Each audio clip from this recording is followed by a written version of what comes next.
Bienvenidos al episodio 41 de Sabiduría Franciscana.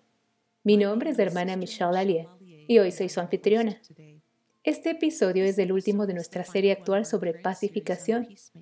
Hoy tenemos la bendición de tener con nosotros a la asociada franciscana Jenny Atlee, una compañera de mucho tiempo en el viaje espiritual que viene de Michigan y que compartirá su experiencia y aprendizaje en el acompañamiento de personas y comunidades en América Latina y los Estados Unidos. Es una alegría y una bendición poder compartir este tiempo juntas. Esperaba con ansias nuestra conversación. Bienvenida, Jenny. Hola Michelle, es realmente encantador estar aquí contigo y yo también he estado esperando con emoción esta conversación. Comparto, suena bien, ¿no? Bueno, Jenny, has trabajado en Centroamérica desde 1984 en las áreas de derechos humanos, trauma y recuperación, en política internacional, con Testigos por Paz, la Iglesia Guatemalteca en el exilio y el Ministerio de Bienestar Social de Nicaragua, con AFSC, que estoy recordando desde el Comité de Servicio de los Amigos Americanos. ¿Es correcto? Cierto, los cuaqueros. Ajá, sí, los cuaqueros y el Centro Quijote. Eres la coordinadora de la Oficina de Amistad y has ayudado a desarrollar el proyecto de acompañamiento en Honduras. Además, eres la autora de Hilo Rojo, un viaje espiritual de acompañamiento, trauma y sanación que relata tus experiencias en las zonas de guerra de Nicaragua durante la Guerra de los Contras, patrocinada por Estados Unidos. En los últimos años, has trabajado en el centro Sundance y Rancho Caballo Rojo como especialista en equinos y has estado trabajando con caballos desde el 2017. Ese es uno de los lugares en los que también tenemos una gran afinidad con caballos, ¿verdad? Sí, seguro que sí tenemos esa afinidad. Jenny, tú y yo nos conocimos en Nicaragua hace unos 30 años. No puedo creerlo. Las dos éramos muy jóvenes, ¿verdad? Claro que sí. Hace 30 años, cuando llegué a la misión de nuestra comunidad en Nicaragua, tú y tu esposo Tom estaban en la casa cuaquera en el barrio Las Brisas, ubicado en Managua, donde ocasionalmente iba a descansar. Seguimos siendo amigas y hemos estado conectadas durante estos años. Una vez más, gracias por venir a compartir con nosotros hoy. Jenny, nos conocimos, como señalé, en Nicaragua a principios de los 90. El hilo para usar esta imagen de tu libro, de vivir con sencillez y trabajar por la paz y la sanación, ha estado contigo y tu familia durante décadas. Bueno, ¿puedes decir algo de cómo llegó a ser esto parte central en tu vida? Claro que puedo. Y creo que me gustaría tomarme un momento, Michelle, si te parece bien, antes de comenzar con eso, solo para nombrar algo que realmente creo que está en todos nuestros corazones, mentes y espíritus. Y aún cuando comenzamos esta conversación y en este momento del 2022, cuando han habido 2 tiroteos masivos más en Buffalo, Nueva York y Uvalde, Texas. Y creo que cuando tú y yo nos pusimos en contacto, nos dimos cuenta de lo mucho que todavía está presente con nosotros y lo estará. Y solo quería nombrar eso al entrar en esta conversación y tal vez podríamos tomar un momento de silencio para guardar todo esto en nuestros corazones y orar por la transformación de esta violencia que azota nuestra cultura. Bien, gracias. Vamos a hacer eso.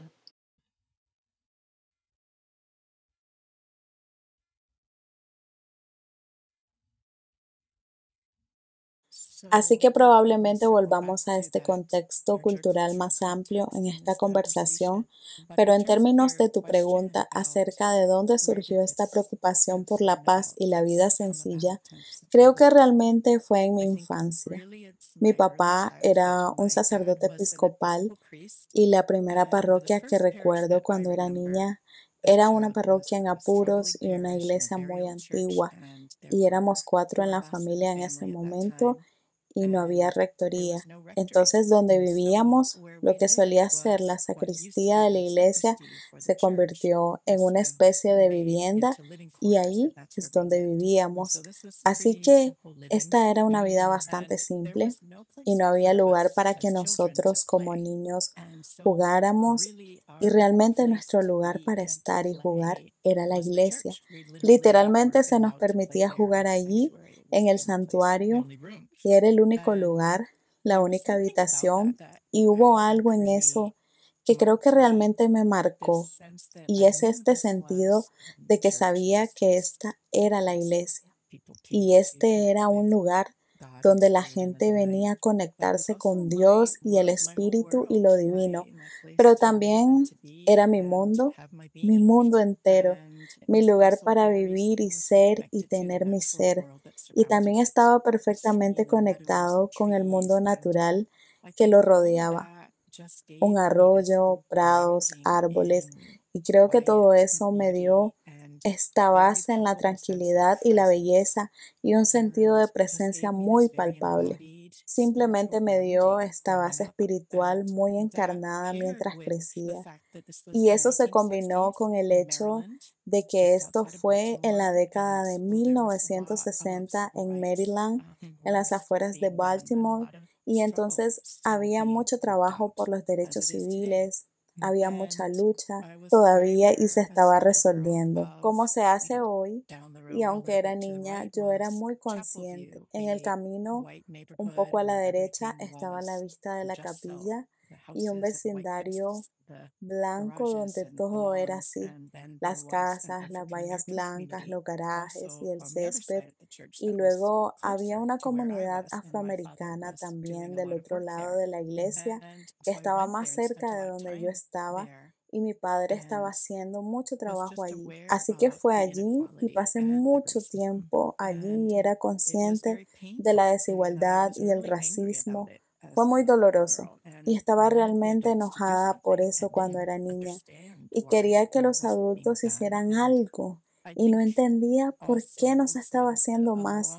Creo que también junto a este tipo de base espiritual muy encarnada estaba este sentido real de necesidad de acción y la búsqueda de eso me llevó finalmente a los cuaqueros, donde encontré un sentido muy fuerte de justicia social, un compromiso muy fuerte con eso. Y justo este tipo de compromiso basado espiritualmente en la acción consistía en ese silencio y presencia. Y pienso también en esa sensación de viaje interior-exterior. Esa base en el silencio y la presencia motiva nuestra acción y también nos ayuda a restaurar, reponer y sanar. Y creo que ahí es donde obtuve esto. Y creo que mis primeras inclinaciones hacia la vida simple y la apreciación por el mundo natural y la justicia social. Y puedo decir, Jenny, al conocerte, que está integrado en todo tu ser esta consistencia del ritmo entre la contemplación, una vida interior y un viaje con un compromiso real en el mundo exterior y el movimiento que está motivado por el deseo de que todos puedan compartir esa experiencia de comunión y paz. Entonces quiero agradecerte por eso. Es parte de mi atesoramiento. Nuestra amistad particular es esta forma de estar en el mundo que me refleja cómo quiero estar en el mundo. Quiero agradecerte por eso. A lo largo del tiempo has vivido, has servido en diferentes contextos, pero puedes compartir algo de lo que ha sido el trabajo de tu vida en Centroamérica y cómo ha cambiado a lo largo de estos años. Claro, bueno, de nuevo esta especie de pregunta candente sobre cómo podemos cambiar las cosas para que sean más pacíficas y más justas me llevó a estudiar ciencias políticas. Pensé que necesitaba entender los sistemas políticos y cómo podemos trabajar para un cambio sistémico. Mientras hacía eso, terminé haciendo unos estudios en México, en la Ciudad de México, a principios de los 80. En ese momento, Estados Unidos estaba patrocinando guerras de contrainsurgencia en Centroamérica porque había luchas de liberación en la mayoría de los países de Centroamérica y Estados Unidos estaba tratando de reprimir y aplastar esas luchas. Entonces, mientras estaba en México, me enteré de un movimiento ecuménico en México que estaba recibiendo refugiados que huían de Centroamérica, principalmente de Guatemala y El Salvador. Y para estas personas que huían de la violencia política y la guerra, su primera parada de recepción en su viaje en busca de seguridad era México. Y luego en México los vincularon con iglesias en los Estados Unidos y Canadá. y este movimiento fue llamado el Movimiento Santuario. En realidad, fue modelado e inspirado por Harriet Tubman y el ferrocarril subterráneo. Y en este caso, en la década de 1980, las iglesias decían: estas personas están huyendo de las políticas de sus países y entonces vamos a proporcionarles un santuario, y así las personas, las parroquias y las personas que huían de la violencia política se unieron y las personas fueron recibidas en la iglesia y literalmente vivían en el santuario, vivían dentro de estas para tener protección de la aplicación de la ley, porque si eran detenidos y deportados tenían un riesgo muy alto de no sobrevivir. Así que el movimiento santuario fue una especie de introducción a lo que estaba sucediendo en Centroamérica. Y cuando regresé a los Estados Unidos, terminé trabajando en santuario para ayudar a las iglesias que se asociaban. Y luego me enteré de una organización llamada Testigos por la Paz, que fue en respuesta a un llamado de nuevamente un grupo ecuménico de iglesias en Nicaragua que hizo el Consejo Mundial de Iglesias en los Estados Unidos con sede en Nueva York, y dijeron que necesitaban que llegaran y vieran lo que nuestro país le estaba haciendo a su país, y el Testimonio por la Paz fue una respuesta inicial. Luego una delegación fue a Nicaragua para ver lo que estaba haciendo Estados Unidos y el impacto de esa política, y con base en lo que vieron nos comprometimos a mantener una presencia permanente de ciudadanos estadounidenses en las zonas de guerra de Nicaragua hasta que la política estadounidense cambiara y la guerra terminó. Así que Tom y yo éramos parte de ese equipo de trabajo en Nicaragua con Testigos por la Paz. Y después de ser testigo por la paz, trabajé con el gobierno de Nicaragua y el Ministerio de Bienestar Social porque había un problema social completamente nuevo, el cual eran los huérfanos de guerra, los amputados a causa de la guerra. Así que estaba trabajando particularmente para ayudar al gobierno a obtener recursos para trabajar con estos grupos de personas muy vulnerables en particular. Luego nos invitaron a trabajar en un proyecto llamado Proyecto Cristo Rey, que estaba muy adentro del país con base en un pueblo llamado Río Blanco, y este era un área donde a medida que avanzaba la guerra, la lucha de los contras se profundizaba en el interior del país.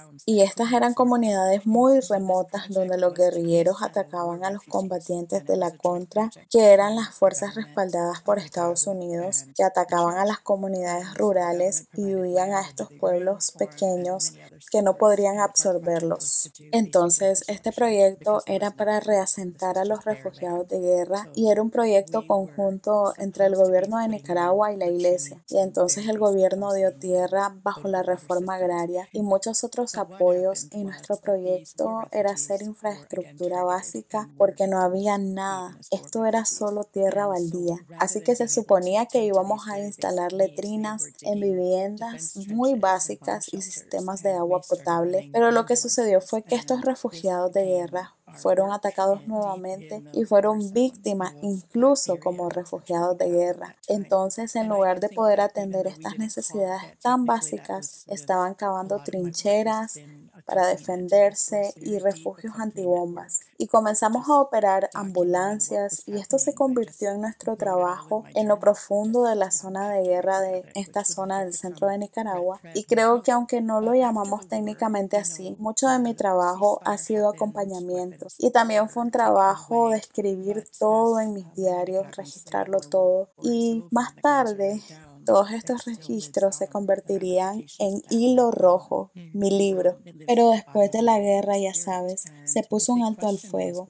Se quitaron las armas, pero como dicen muchos nicaragüenses, aunque la guerra terminó y las armas se dispusieron, eso todavía sigue vivo. Las ramificaciones de eso sigue vivo. Vive en el cuerpo, en la mente y en el espíritu. Y la gran pregunta era, ¿qué pasó aquí? ¿Qué nos ha pasado? Y no teníamos la palabra trauma en ese momento. momento. Lo que sabíamos era, bueno, la gente tenía pesadillas, tenía una variedad de dolencias físicas, ansiedad y muchas emociones sobre la pérdida y el dolor. ¿Y cuál fue el significado de todo esto? Solo una necesidad real de tener en cuenta todo. Y en ese proceso de caminar con la gente a través de ese ajuste de cuentas, encontré la palabra trauma, gracias a Judith Herman, quien fue pionera en este campo de documentar la violencia política y cómo crea un trauma individual y colectivo. Entonces, lo que realmente influyó, creo que en ese momento fue que la gente buscaba darle sentido a esta experiencia increíblemente abrumadora de lo que era la guerra. Y al mismo tiempo, un nuevo gobierno estaba destruyendo toda la memoria histórica. Todos los murales que representaban la lucha y la historia del pueblo estaban siendo literalmente blanqueadas. Las conquistas de la revolución estaban siendo desmanteladas. Y recuerdo a un delegado de la palabra, quien era un líder comunitario increíble que fue un ancla en la guerra para las personas y estaba luchando para darle sentido a esto. Dijo, ¿cómo le damos sentido a todo este sufrimiento? Nadie creerá lo que pasó aquí. Y lo escuché decir esas palabras y me dije, tengo la responsabilidad de asegurarme de que hay algún registro de lo que sucedió aquí. Y eso se convirtió en mi libro Hilo Rojo. Un buen amigo mío que era escritor, dijo que en realidad había guardado todos mis diarios y decidimos que no era seguro en cierto momento que estuvieran en Estados Unidos debido a la intensidad de la guerra y también fuimos atacados y entonces Un momento, ¿dijiste que no era seguro estar en los Estados Unidos o que no era seguro estar en Nicaragua? mis diarios, el registro no estaba seguro y entonces este amigo mío había guardado todos mis diarios y los tenía en una, bueno, no lo sabía, en una caja de seguridad en un banco. Oh, vaya. Entonces él volvió y me dijo, creo que tienes que hacer algo con esto. Y eso se convirtió en hilo rojo, porque todo estaba ahí y se contaba a través de las historias de la gente a la que acompañábamos, pero ahí estaba claramente el papel de Estados Unidos de perpetrar la violencia política para quebrantar el espíritu de un pueblo. Ese fue el libro que escribí en respuesta a nuestro querido amigo Amancio, diciendo que nadie creería nuestra lucha y todo por lo que estábamos trabajando. Así que avancé rápido hasta 2009, todo este trabajo que sucedió en la región para sanar y recuperar, para avanzar, también para documentar lo que había sucedido, para tener comisiones de paz y comisiones de la verdad, para que nunca más esto se repitiera o pudiera volver a suceder. Y en 2009 yo estaba trabajando con un par de socios en la región. Organizamos una reunión regional de personas de América Central para analizar el impacto a largo plazo de la violencia política en el cambio social. ¿Cómo podemos continuar haciendo nuestro trabajo por el cambio social cuando sabemos que nos encontramos con violencia política? ¿Cómo nos cuidamos a nosotros mismos, a nuestros movimientos y nos mantenemos saludables y nuestros movimientos saludables? ¿Y qué hemos aprendido? Así que nos habíamos reunido y teníamos planeada una semana para estar juntos. El día 2 recibimos una llamada de emergencia de Honduras y nos dijeron, ha habido un golpe militar. La gente dijo, estamos escondidos, tenemos miedo, no podemos comunicarnos, las fronteras están cerradas, estamos encerrados. Necesitamos gente que venga y esté con nosotros, gente en quien confiemos y que entienda lo que está pasando. Así que lo llevamos a la reunión que teníamos en ese momento. Y este fue el shock que comenzaba a repercutir en toda la región. ¿Cómo puede ser esto? ¿Cómo después de todas estas guerras, todo este trabajo para que nunca más sucediera, nunca jamás? ¿Cómo vamos a tener un golpe militar? ¿Cómo podría haber sucedido esto? Tiene que ser al revés. Esa fue la reacción inmediata del Centro Sudamericano y de la comunidad internacional. Hay que restaurar la democracia. Pero el consenso de esta reunión regional fue, tenemos que ir, tenemos esta experiencia, hemos tenido esta solicitud y tenemos que ir. Así que armamos un pequeño equipo para ir a Honduras. No fue fácil entrar porque las fronteras estaban cerradas, pero lo hicimos. E hicimos una evaluación de lo que se necesitaba y lo que pensábamos que sería una respuesta a muy corto plazo, solo para tener presencia internacional en el terreno, para documentar lo que estaba sucediendo e informar a la comunidad internacional para que pudiera continuar su trabajo para restaurar la democracia e interrumpir este golpe de Estado. Y se convirtió en un compromiso a largo plazo de más de 12 años. Y ahí seguimos.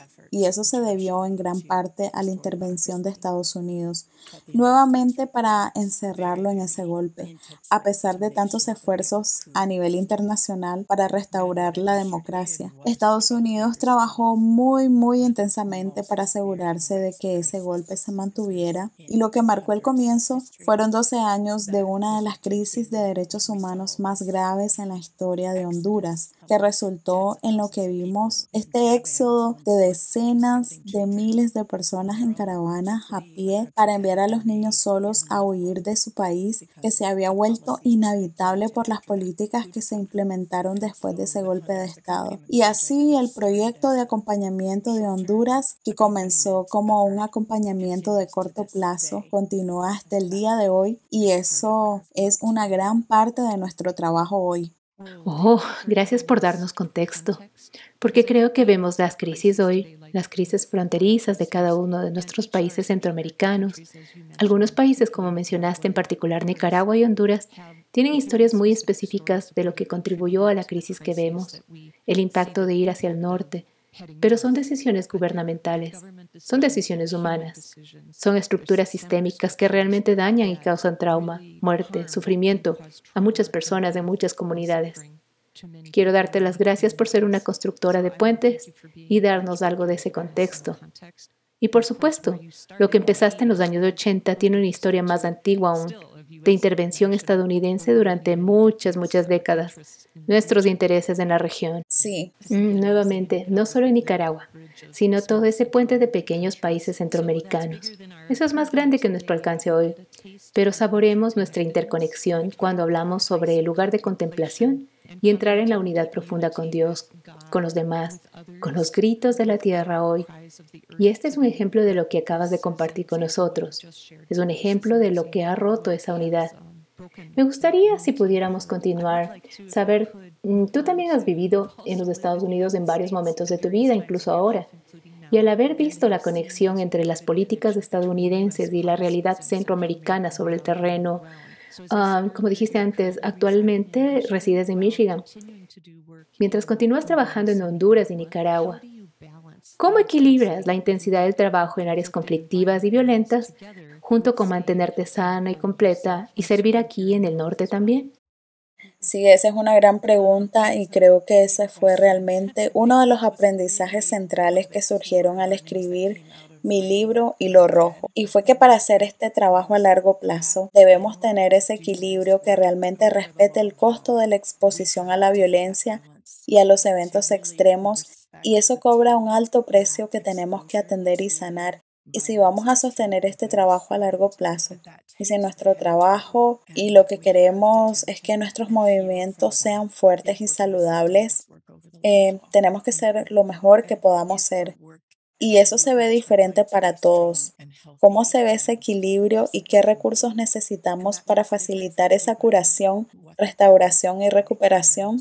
Para mí, durante 30 años, mi trabajo fue principalmente en Centroamérica. Pero al inicio recuerdo que con las delegaciones que traíamos a las zonas de guerras en las décadas de 1980, la pregunta siempre era de los delegados, ya sabes, ¿qué podemos hacer? Y la gente estaba haciendo brújulas, gente ahí en el campo, allá arriba en las montañas, y ellos decían, vete a casa y trabaja en tu país para sanar tu cultura. Y así es como podemos tener paz, porque no tenemos. Pero todos ustedes necesitan sanar su cultura. Y recuerdo que pensé, gracias a Dios tengo este trabajo en Nicaragua, porque no sé cómo haría eso. No sabría por dónde empezar. Y para mí, estar con una comunidad que estaba en Centroamérica y personas nicaragüenses que tenían tan clara su lucha, tan claro cómo querían transformar su cultura y su sociedad, fue muy vivificante y muy enriquecedor, incluso en medio de toda esa guerra y violencia. Pero llegó un momento en el que a través de un montón de sueños y luego una visión de vigilia muy clara en la que me dijeron que debía alejarme de esta intensidad y que debía procesarlo, necesitaba metabolizar los últimos 10 años, necesitaba entender y sabía que no podía escribir y no podía trabajar con esos diarios en medio de todo esto. Entonces tuve que salir de esto para trabajar con esos diarios. Y era un tipo de trabajo muy diferente, pero lo hice. Abrí esos diarios y lo que encontré fueron cosas que ni siquiera recordaba. No tuvimos tiempo de recordarlos, no tuvimos tiempo de procesarlos. Estábamos en crisis constante, emergencia de alerta roja constante, pero había documentado y había escrito todo. Y los abrí y regresé e hice toda esta curación. Y me senté con todas esas personas que tuvieron pérdidas y lloré por eso. Años después, todavía estaba en mi cuerpo, todavía me estaba aferrando a eso. Y cuando te aferras a todo ese dolor y trauma sin procesarlo, se necesita mucha energía para aferrarte a eso. Y eso comienza a expresarse como un agotamiento y más agotamiento y puede convertirse en una enfermedad física. Y entonces ese libro, ese impulso del espíritu a través de sueños y visiones para decir, debes irte, lo que no quería fue lo que me ayudó. Y finalmente escuchar eso, honrar eso me ayudó a hacer ese trabajo de integrar la guerra a través de la escritura de hilo rojo. Y luego hubo otro ciclo a la mitad del trabajo en Honduras donde nuevamente estaba saturada con la violencia y el horror de eso. Y siento que los caballos me llamaron esta vez para ir aún más profundo. Y entraremos en eso cuando comencemos a hablar de los caballos. Todavía es un misterio, pero fueron los caballos los que me llamaron para hacer un procesamiento y metabolización muy profunda de esa violencia colectiva en la que estábamos trabajando y continuar participando en el trabajo. Pero desde aquí, y volviendo a ahora, no había encontrado una manera de trabajar en esta cultura. Parecía abrumador, parecía que nada iba a funcionar. Era demasiado angustiante y demasiado roto. Y no sabía empezar y mis socios en Centroamérica tenían claro cómo debían trabajar en sus contextos y entonces era cómodo trabajar ahí a su lado. Pero creo que para mí, en ese momento, los caballos fueron realmente mi camino, asociarme con ellos para ayudar a trabajar en la curación de la violencia en nuestra cultura para que todos podamos tener más paz. Entonces, ya sabes, puede verse diferente. Para mí el proceso fue escribir y también fueron los caballos. Cambiaron contextos, a veces cambiaron ritmos. Debes identificar qué es lo que necesitas para volver a llenar tu pozo y despejar lo que recogiste y tienes en tu mente, en tu cuerpo y en tu espíritu. Y necesitas ser liberado para que podamos seguir llenos de vida y seamos actores saludables para el cambio social. Gracias. Y vamos a avanzar en un momento para sumergirnos un poco más en el lugar de los caballos y la curación. Pero ¿podrías decir un poco más explícitamente cuál es la relación entre el trauma personal y el trauma colectivo? Has estado hablando de eso, pero ¿cuál es tu comprensión del trauma y luego de los componentes personales, colectivos? Y este es otro podcast que sería maravilloso hacer, ¿sabes? Bueno, de nuevo en los años 80, no tenía la palabra trauma y nuevamente gracias a Judith Herman por todo su innovador trabajo para darnos este concepto. Pero el trauma es la exposición a eventos abrumadores cuando no puedes mantenerte a salvo. Y entonces todo tu cuerpo está operando a partir de una respuesta automática del sistema nervioso, que es luchar, huir, colapsar, hacerse el muerto. Esas son respuestas de supervivencia en situaciones abrumadoras. Y eso es lo que sucede como individuo. Y puede tomar muchas formas. El trauma puede tomar muchas formas en cada individuo. Puede ser abuso físico, puede ser abuso emocional, puede ser un accidente, un desastre natural, puede ser presenciar un trauma, abuso, violencia. Y así como individuos experimentamos traumas y luego, gracias nuevamente a estos grandes líderes en este campo de la curación, nombro a María Yellow Horse Braveheart, una mujer nativa americana que realmente nos dio la definición de trauma histórico, que es la perpetración deliberada de violencia y daño contra un pueblo a lo largo del tiempo y entre generaciones. Entonces, un ejemplo de eso sería el genocidio que sucedió contra los pueblos indígenas en este país o la esclavitud en este país. Esos son traumas históricos. Luego está el trauma colectivo, donde un grupo de personas experimenta un evento traumático abrumador, así que Uvalde en Texas, Buffalo en Nueva York. Esas comunidades están en este momento en un trauma colectivo en toda regla, y eso se resolverá a medida que avancemos. Luego está el trauma intergeneracional, que es la forma en la que el trauma puede superar al individuo, al colectivo o al histórico. Puede transmitirse de generación en generación. Tomás Hugo ha sido un gran líder de esto. Ha trabajado mucho en Alemania en documentar el Holocausto. Ese enorme trauma histórico y colectivo es intergeneracional y tiende a volverse más complejo y agravado a medida que avanza de generación en generación, si no se atiende o resuelve. Así que esta es otra conversación. Pero en 1980 obtuve la palabra trauma, que fue muy valiosa porque cambió la pregunta clave del trauma. ¿De qué nos pasa? ¿A qué nos pasó? Y ese es un cambio fundamental cuando miramos a través de la lente del trauma. ¿Qué nos pasó? ¿Por qué tenemos pesadillas? ¿Por qué estamos hipervigilantes? ¿Por qué no tenemos energía? ¿Por qué estamos exhaustos y quemados y nunca podemos recuperarnos? Lo que nos pasó a veces puede ayudarnos a encontrar respuestas y no patologizar a las personas que han sido traumatizadas. Y mucho de esto también tiene que ver con la injusticia sistémica y la violencia sistémica que perpetra un trauma colectivo e histórico. Eso solo es una pequeña miniatura. Sí. Y quiero señalar que en las notas del programa tendremos enlaces a una variedad de recursos para las personas interesadas en explorar más. Porque como dijiste, podríamos tener muchas conversaciones muy específicas de cualquier número en estas áreas. Pero creo que la intención de este podcast en particular es brindar una descripción general con suficiente historia para fundamentarlo. Realmente el impacto de lo que es. Entonces, si estás de acuerdo con eso, dejemos que esté donde está y remitamos a las personas de las notas del programa para pasar a parte del factor de equilibrio aquí. Una de las áreas que compartimos en común es nuestro amor por los caballos, siendo criadas alrededor de caballos y conociendo la capacidad curativa de ellos. Entonces estás capacitada en equinoterapia, como indicaste. Eres voluntaria en el centro Sundance y en el rancho Caballo Rojo. Y uno de los alcances que ofrecen, y para mí durante COVID, es este tremendo que se llama una meditación de manada. Así que había, creo, 7 caballos, algunos ponis, y me invitaste a una meditación de manada por Zoom. Qué relajante fue. No estaba allí en persona, pero estaba allí visualmente y en espíritu. ¿Y cómo meditamos, caballos y personas juntas? Sentí conexión con esa presencia sanadora.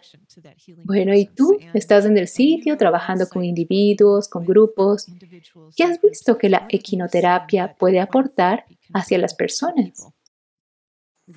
Bueno, como siempre decimos, los caballos viven en un mundo de silencio. No tienen palabras y son animales de presa, por lo que parte de su seguridad es estar en silencio y tener esta otra forma de comunicarse. Entonces, al hablar de ellos, encontramos que a menudo nos cuesta encontrar palabras para escribirlo. Siempre decimos, tienes que experimentarlo y después de que la gente lo experimenta, dicen, ahora sé lo que quieres decir. Pero he aquí un intento de poner palabras a lo que creo, indescriptible. Pero creo que son un misterio. Estos enormes, enormes animales, ya sabes, de 1500 libras, cuando eligen conectarse contigo y venir y colocar su enorme cabeza justo en tu corazón, las lágrimas brotan y los recuerdos que ni siquiera sabías que tenías salen a la luz. Hay un misterio en eso. ¿Cómo supieron y cómo saben tocar eso?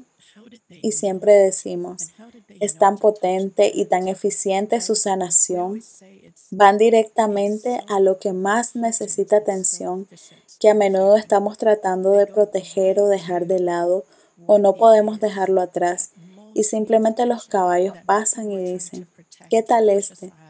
¿Qué tal si solo hablamos de este? Y siguen siendo un misterio en cómo lo hacen.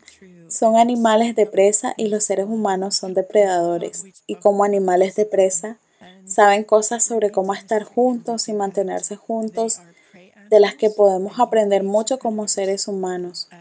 Ellos no matan, eso no es una opción. Eso no es una opción para ellos. Necesitan mantenerse seguros en su unidad social con sistemas muy sofisticados de comunicación y colaboración.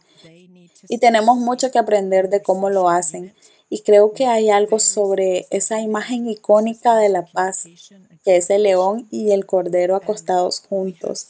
Y creo que cuando nos encontramos con los caballos, tal como son, cuando son capaces de operar como una manada y tienen la dinámica de su manada intacta cuando no están separados y aislados y puestos en establos, pero pueden operar como deben operar, como manada. Tenemos mucho que aprender sobre ellos, sobre esa forma pacífica de comunicarse y estar con los demás. Y vemos esa unidad de cordero-león cuando nos asociamos con caballos. Y creo que la historia lo dice. Pero solo quería compartir dos pequeñas miniaturas.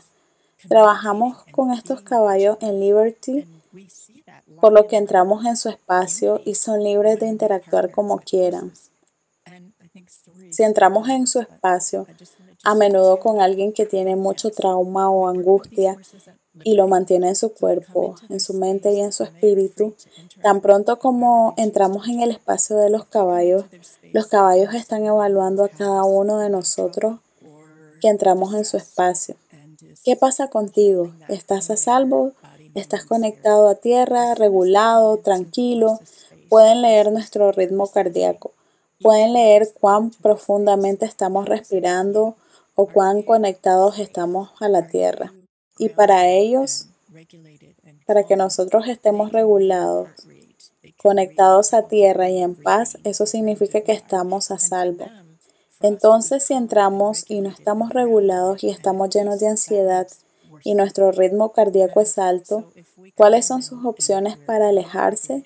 Y lo que a menudo hacen es rodear a la persona. Una de sus opciones es alejarse o lo que a menudo hacen es rodear a la persona. Y así de repente estos caballos comienzan a moverse hacia una persona o a un grupo de personas y forman un círculo alrededor de ellos. Son 8 caballos y lo que hacemos como facilitadores es dar un paso atrás. Solo tenemos espacio para lo que sea que esté sucediendo con la gente y los caballos. Puede tomar 20 minutos o puede tomar 40 minutos o casi hasta una hora.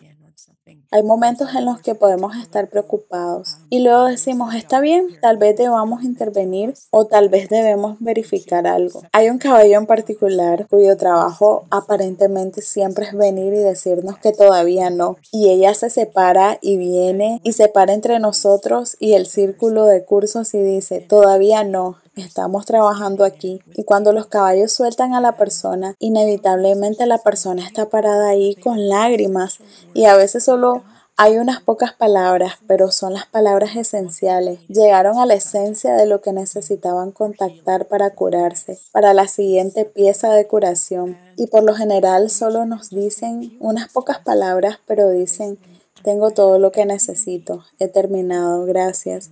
Y eso es lo que hacen los caballos. ¿Qué están haciendo? Sabemos algo de lo que están haciendo, pero no sabemos todo lo que están haciendo.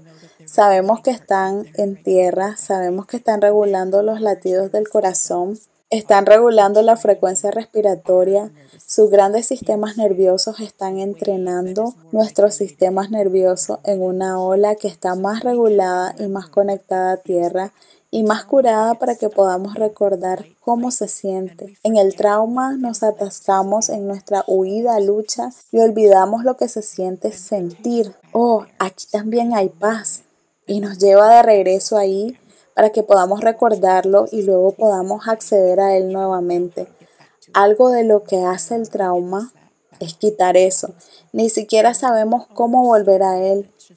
y nos lo devuelven a nuestros cuerpos. Quiero compartirte otra historia que simplemente muestra lo que hacen. Vino una señora, tenía algún maltrato en su historial y mucha responsabilidad, mucha presión, mucha ansiedad. Eso es lo que ella compartió. Entró en el pasto, dio unos 4 pasos desde la puerta, se detuvo, cerró los ojos y se quedó quieta. Los 8 caballos se habían adelantado, estaban a 10 pies de distancia de ella.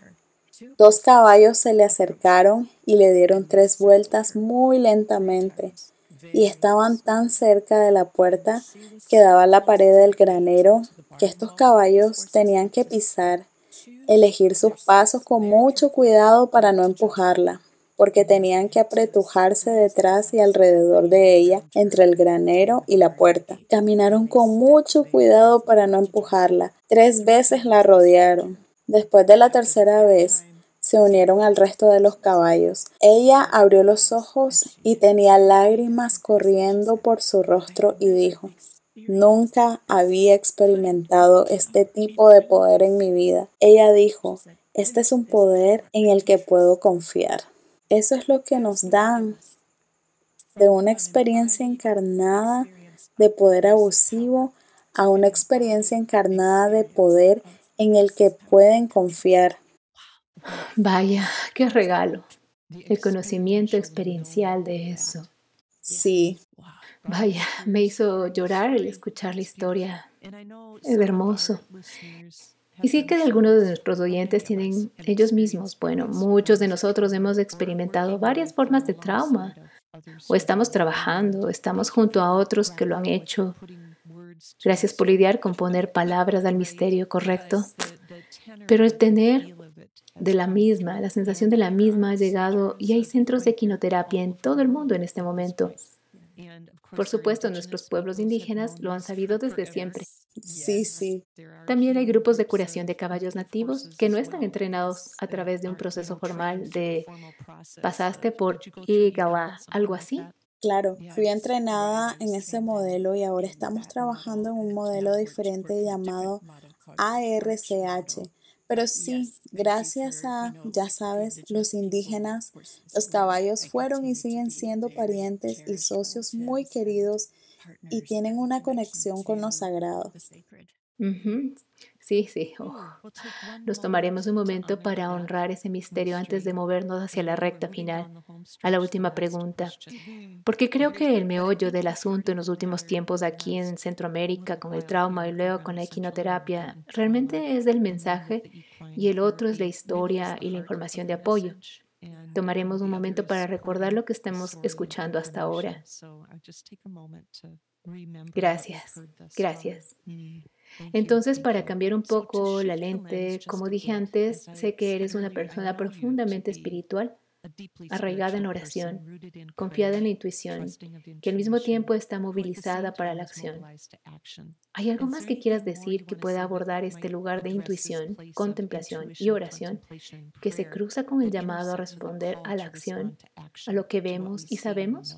Creo que en términos de mi naturaleza esencial, donde está mi yo, realmente es una historia de contemplación e intuición. Aquí es donde estoy, aquí es donde estoy más cerca, más en casa.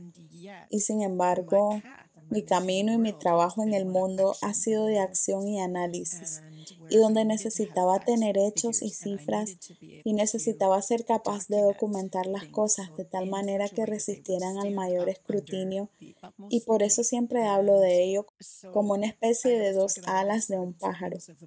Y necesitamos que ambas alas sean fuertes para poder volar y tener ese equilibrio. Uno es más mi naturaleza y tengo que trabajar para desarrollarlo más que otro. Pero realmente he necesitado confiar en ambos y también ambos tienen su lugar en mi crecimiento e integración de la experiencia y dar sentido a la experiencia y articular mi experiencia para que pueda transformarse y evolucionar. Entonces creo que así es como lo veo, como 2 alas de un pájaro que se asocian de una manera muy fuerte. Gracias. Y me trae a la mente la historia de San Francisco, cuya naturaleza esencial como él tenía su propia historia de trauma en la guerra y luego la consecuencia de la enfermedad, que lo que antes le interesaba como fiestas, negocios de su padre, ya no tenían peso. Sabía algo diferente y lo atrajo, como dijiste, a su naturaleza esencial de oración y contemplación. Y llegó a una encrucijada en la que se dirigió a sus queridos amigos. Clara le envió un mensaje a Silvestre, el hermano Silvestre también, y le dijo, por favor, recen conmigo porque me siento muy atraído por este mundo de oración. Y sin embargo, siento un tirón. Siento una llamada a estar con las personas que también tienen necesidad. Y ambos oraron, discernieron y encontraron sus respuestas de que básicamente necesitaba hacer ambas cosas. Sí, Y creo que eso es parte de nuestro ser humano. Jesús lo hizo tanto a su manera, en su propio contexto cultural. Gracias por la hermosa imagen de las alas de un pájaro. Bueno, aquí me gustaría cambiar un poquito el lente y hablar específicamente del contexto franciscano. Has sido asociada franciscana durante más de 30 años, ya sea que hayas vivido lejos o cerca de otras hermanas o asociados en un momento dado. ¿Podrías decir algo sobre lo que esto ha significado para ti mientras continúas aportando tus propios dones, habilidades y experiencias a lugares y relaciones que carecen de paz o buscan sanación? bueno, creo que el acompañamiento ha sido un hilo conductor en mi trabajo. Ha sido lo que se ha pedido y algo que pude hacer. Y siento que parte de mi relación contigo, Michelle, y con la comunidad es que me han acompañado. Y ese es un gran regalo, tener ese acompañamiento para compartir el camino, para sentirse visto y escuchado y encontrado a lo largo de estos 30 años. Y aunque no podemos vernos cara a cara con tanta frecuencia, Dios mío, cada vez que nos conectamos es tan profundo y tan bueno y tenemos un intercambio y una afirmación tan ricos y aprendemos de nuestras conversaciones para volver al trabajo. Creo que una de las cosas en este trabajo, uno de los lugares a los que vengo a menudo es, oh Dios mío, nada de lo que hacemos importa, no importa, nunca cambiamos, no logramos nada, no cambiamos nada. Y creo que una cosa que realmente me encanta de nuestro acompañamiento, el acompañamiento que tengo de ustedes y de la comunidad es que sí, lo que hacemos sí importa. Es importante que cuando surja esa voz haya otras voces que digan, oh Dios mío, lo que hacemos sí, sí importa. Y lo que escucho a través de esto es, como lo hice anteriormente, que estos son todos nuestros parientes, ¿verdad? Y entonces somos parte de la misma familia. E incluso, distanciados en el tiempo o el espacio, todavía estamos conectados como familia y necesitamos la sabiduría y el apoyo de la familia. Sí, sí. Y creo que la otra pieza son los franciscanos en particular. En todo el mundo natural, desde esa experiencia de la primera infancia, donde ese era mi lugar para estar y para jugar, porque gracias a Dios había árboles y todavía recuerdo que tenía un sauce y tenía un cerezo en un membrío y un arroyo. Todavía puedo oler ese arroyo y sentir el suave fondo del arroyo en la planta de mis pies. Todavía puedo sentir eso. Y lo importante que eso es para mí y lo importante que son los animales de cuatro patas. Y siento que eso está tan afirmado en mi vida como el testimonio de Francisco y la comunidad. Y no tengo que explicarlo, es simplemente afirmarlo y reconocerlo. Gracias por traer esto. Es un lugar, como dijiste, de conocer y ser conocido. Y creo que eso es lo nuestro. Si estamos en comunión con Dios, con la creación, con los demás, es esa sensación de estar en una tela o un tapiz de pertenencia en la belleza que trae bondad al mundo. Y sí, gracias. Bueno, ¿hay algo más que quisieras decir sobre lo que los valores franciscanos o los valores del Evangelio pueden aportar en nuestra vida diaria o a nuestra realidad contemporánea? Creo que en este punto yo, bueno, más de 30 años en este trabajo y al menos con mi viaje por Centroamérica y las personas en Centroamérica, he vivido mucho más ciclos de esta repetición de violencia, pero Mi viaje con nuestros socios en Centroamérica han sido 2 veces: las guerras en la década de 1980 y luego este nuevo tipo de ciclo de violencia económica y política por parte de los Estados Unidos en la región, que está tomando la forma de golpes y extractivismo, etcétera. Es lo que realmente necesitamos cambiar, esos paradigmas. La Tierra nos lo dice alto y claro. Hemos sido formados en un paradigma de dominación que ve la Tierra como un objeto y los recursos como cosas para tomar, para usar y aprovechar. Y necesitamos cambiar paradigmas y necesitamos desvincularnos de ese sistema de dominación y comprometernos a vivir de una manera diferente. Y creo que esto es a lo que definitivamente me están llamando los caballos en el trabajo que veo que hacen con la gente. Están llamando a la transformación, transformación cultural, cambio de paradigma. Y creo que esto es lo que Francisco estaba haciendo todo el tiempo, viendo a través de la seducción de ese sistema de poder sobre y desligándose de los sistemas de dominación y eligiendo una vida de sencillez nutrida por y en comunión con el mundo natural, en correcta relación con él. Creo que ese cambio de paradigma es lo que estaba haciendo. E incluso lo que siempre ha sido querido por mi corazón es la historia de él y el lobo. Y veo este cambio en los cambios de paradigmas tan fuertemente ahí en términos de su amistad con el lobo. Y lo que dijo fue que la gente necesitaba alimentar al lobo y el lobo entonces respetaría los límites de la gente. Pero creo que lo que había debajo de eso para mí es esta lectura de la historia. Debajo de eso, entendió que este hábitat del lobo había sido invadido y como resultado tenía hambre. Y eso necesitaba ser reequilibrado y la relación correcta necesitaba ser restaurada. Y en lugar de demonizar y proyectar sombras sobre el lobo como algo peligroso, puedo decir no, este es un ser noble, cuyo hábitat ha sido interrumpido por la actividad humana y tenemos que tratar de honrar a ese ser y restablecer el equilibrio. Y nuevamente estaba el león y el cordero. Necesitamos encontrar una manera de vivir juntos como león y cordero y tener paz.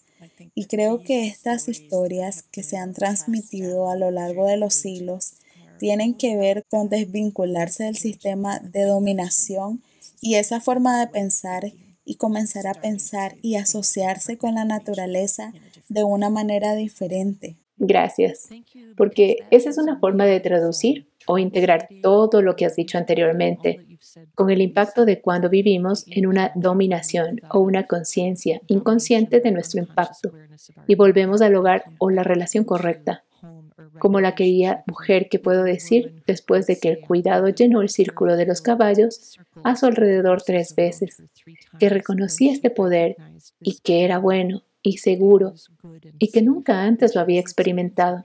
Cierto. Que eso florezca en nuestro mundo, los lugares de cómo nos sentimos seguros y creamos espacios de seguridad para los demás. Muy bien, bueno, al llegar al final, ¿hay alguna otra sabiduría que les ofrecerías a quienes podrían estar hambrientos de más en sus vidas en este momento? Creo que me gustaría volver a lo que también ha sido muy importante para mí, la voz de los pueblos indígenas, la espiritualidad indígena y esa guía.